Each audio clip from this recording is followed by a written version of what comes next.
വെഞ്ഞാറമൂട് കൂട്ടക്കൊലക്കേസിൽ തെളിവെടുപ്പ് തുടരുന്നു. പോലീസ് കസ്റ്റഡിയിലുള്ള പ്രതി അഫാനെ തെളിവെടുപ്പിനായി കൊണ്ടുപോയി.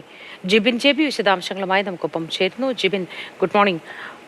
ഇന്ന് തെളിവെടുക്കുന്നത് പെൺ സുഹൃത്തിന്റെയും സഹോദരന്റെയും കൊലപാതകവുമായി ബന്ധപ്പെട്ടാണ് എന്നാണ് മനസ്സിലാക്കുന്നത്. തെളിവെടുപ്പ് നടന്നുകൊണ്ടിരിക്കുകയാണോ?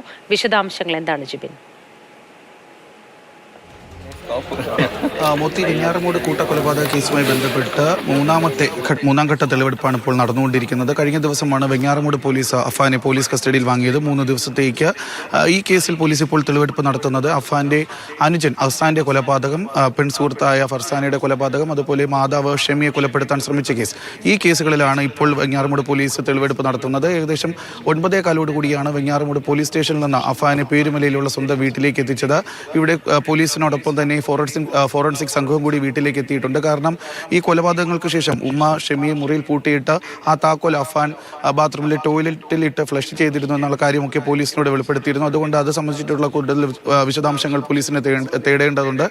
മറ്റൊരു കാര്യമെന്ന് പറയുന്നത്, കഴിഞ്ഞ ദിവസവും അഫാന്റെ മാതാവിനെ പോലീസ് ചോദ്യം ചെയ്യുന്ന സമയത്ത് താൻ കട്ടിലിൽ നിന്ന് തറയിൽ വീണ് പരിക്കേറ്റതാണ് എന്നുള്ള മൊഴിയിൽ അഫാന്റെ മാതാവ് ഷെമി ഉറച്ചു നിൽക്കുകയാണ്. ഇതും പോലീസിനെ അലട്ടുന്നുണ്ട്. അതുകൊണ്ട് കാര്യങ്ങളിൽ കുറച്ചുകൂടി വ്യക്തത വരുന്നതിന് വേണ്ടിയിട്ടാണ് ഇന്ന് വളരെ വിശദമായ ഒരു തെളിവെടുപ്പ് തന്നെ നടത്തുന്നത്. പേരുമലയിലെ വീട്ടിലെ തെളിവെടുപ്പ് പൂർത്തിയാക്കിയ ശേഷം അഫാനെ നേരെ കൊണ്ടുപോവുക ചുറ്റിക വാങ്ങിയ കടയിലേക്കായിരിക്കും. അവിടെ നിന്ന് ഈ ചുറ്റിക ഇട്ടുകൊണ്ടുപോകാനായി ബാഗ് വാങ്ങിയ കടയിലേക്കും, പിന്നീട് മുളകുപൊടി, എലിവിഷം, പെപ്സി തുടങ്ങിയ സാധനങ്ങൾ വാങ്ങിയ കടയിലേക്ക് അഫാനെ നേരിട്ടെത്തിച്ച് തെളിവെടുപ്പ് നടത്തും. മോത്തി.